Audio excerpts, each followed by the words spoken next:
Opa, e aí, beleza? Tudo bem? Vamos para mais um vídeo. Dessa vez vamos responder uma pergunta, né? Fazer uma análise rápida aqui. E alguém perguntou aqui, ó, Humberto Lux. Desde já, muito obrigado pela pergunta. Ele comenta o seguinte: olha, eu venho acompanhando essa guerra há algum tempo e vejo que os russos avançam lento, mas sempre. Mas quando os ucranianos resolvem avançar, eles conseguem rapidamente ocupar territórios. É algo interessante de se observar. Gostaria de entender a diferença de estratégias que são utilizadas entre os dois oponentes. Vamos lá. O que que acontece, Humberto? Isso vai ter um gigante depende. Humberto, e você que está acompanhando aqui o vídeo. Lembrando que você pode deixar sua pergunta, pode deixar aqui nesse vídeo. E aí, se for interessante, importante ou relevante, eu vou estar respondendo nos próximos dias, tá? Então deixa aqui no comentário desse vídeo, que fica mais fácil de eu conseguir analisar e controlar, tá bom? Dito isto, vamos agora continuar. O que que acontece? Tem um depende aí que é o seguinte: esse conflito ele passou por várias fases, várias etapas diferentes, tá? Então nós tivemos etapas que foram relacionadas, por exemplo, aquele avanço inicial russo, depois nós tivemos aquela problemática dos russos terem que recuar, os acordos que foram sendo feitos e não foram sendo cumpridos e que os russos acreditaram. É bem complexa essa história. Depois chegamos na fase em que há um equilíbrio e começa o conflito. Esse conflito, com essa característica que nós temos hoje, ele é de final de 2023, durante todo o ano de 2024 e agora de 2025, que é com os russos avançando de forma lenta e gradativa. De final de 2023 até agora, março de 2025, enquanto eu estou gravando o vídeo, com exceção de uma situação, que foi o avanço em Kursk, tá? Que o caso de Kursk realmente foi os russos foram pegos de surpresa e os ucranianos utilizaram tudo que tinham para avançar. Então, com exceção dessa situação, desse grande avanço, de lá para cá não teve outra questão, tá? Não teve um avanço, ó, avançou rápido. Não, não teve isso. Não teve. Vou mostrar até no mapa, porque fica mais fácil acompanhar no mapa. Deixa eu trocar aqui a. Mostrar inclusive no Deep State, tá? Eu mostrei o vídeo que Humberto, né, fez o comentário, foi o que eu dei uma geral do front e comentei desse avanço ucraniano, só que não é um avanço definitivo, que foi aqui. Isso foram cerca de 2 quilômetros de avanço, tá? Então, imagina só, você passar meses e meses sem ter nenhum avanço, aí avançou aqui, e não é nenhum avanço definitivo, um avanço provisório, tá? Neste setor. Se eu pegar aqui, deixa eu pegar 1 de fevereiro, olha como é que estava a situação. Então, está ocorrendo um momento de troca de posição, né? Então, dia 1 de fevereiro era essa a situação perto de Pokrovsk, tá? Lá na margem direita. E aí, deixa eu avançar para o dia 17, por exemplo. Mais avanço, dia 24. E agora eu vou colocar hoje. Hoje que eu digo até ontem, né? Que é o que o Deep State mostrou. E é aquilo. Então, mostra relativamente que houve um avanço. Então, com exceção desse local aqui, desse canto aqui em azul, que é constantemente conflito, não tem exatamente um, entre aspas, dono do setor, o único local realmente relevante tem sido essa troca de posição aqui, tá? Aqui em Piscan, que está ocorrendo troca constante de posições. Eu já vinha comentando aqui em Kotlin e em Uspenivka, que é o que os ucranianos estão fazendo esse movimento, forçando, né, a tentativa já desde 1 de fevereiro. Então, ó, vamos lá. Durante 30 dias, mais de 30 dias, esse foi o avanço ucraniano. Aí você vem dizer, um grande avanço. Similar ao que normalmente os russos conseguem em alguns outros setores ou até inferior. Isso aqui é o que representa mais de 30 dias de batalha, de troca de posições, como eu venho falando, tá? Não tá nesse momento aqui assim, mas dias atrás não estava, estava mais para frente, mais para trás. Dias atrás os russos tinham reconquistado Pishkan, agora os ucranianos reconquistaram de novo. E é isso, e fica nessa batalha constante, troca de posições.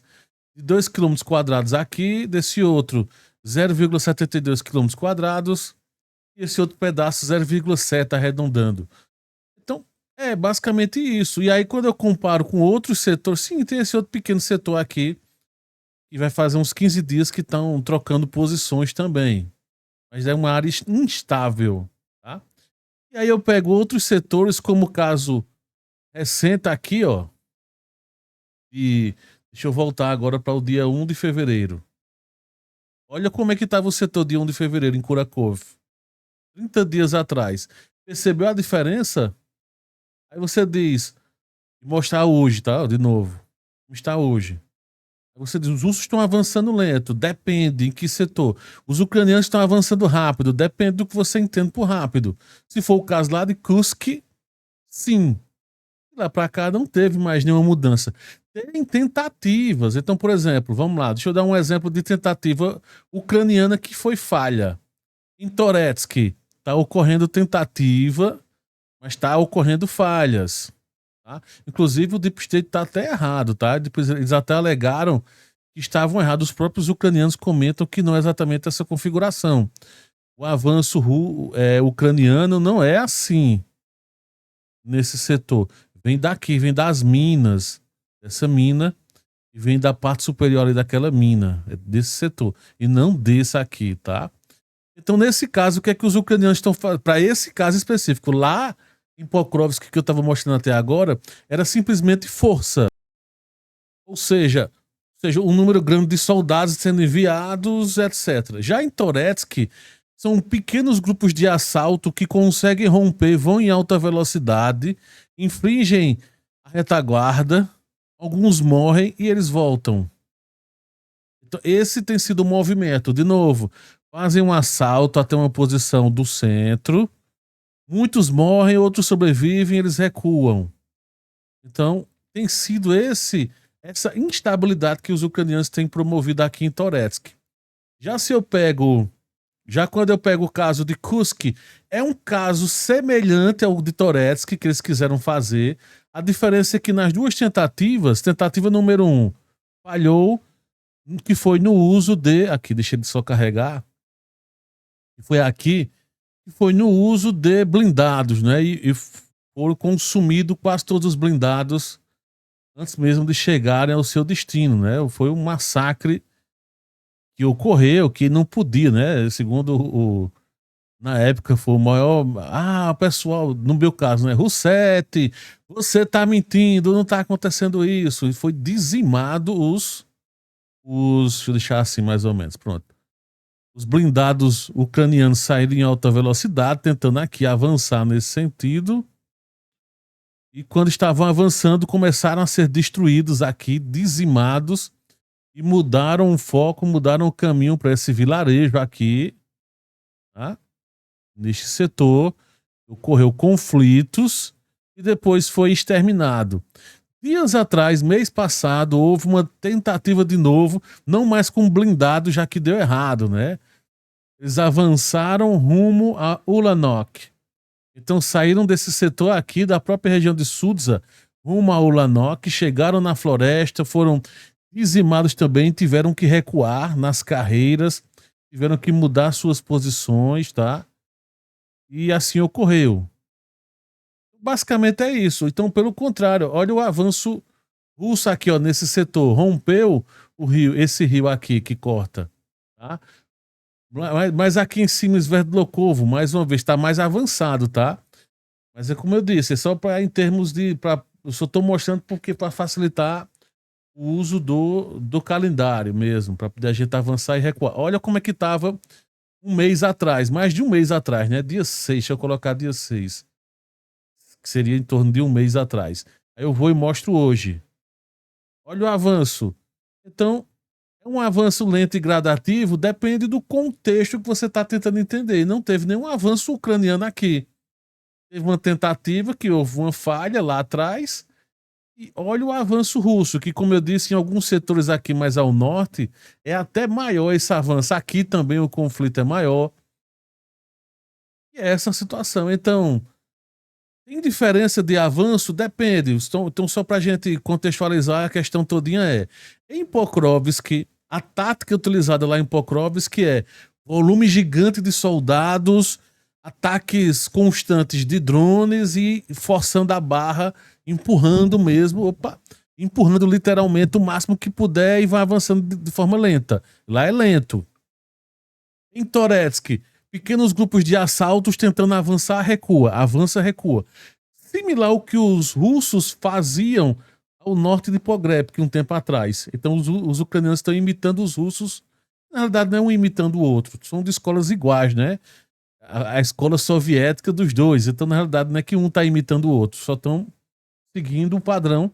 Ficado, lógico que de lá para cá houve uma mudança gradativa de exército e tudo, mas a mesma cabeça, a mesma lógica, né? E, enfim, então essa é a situação, tá?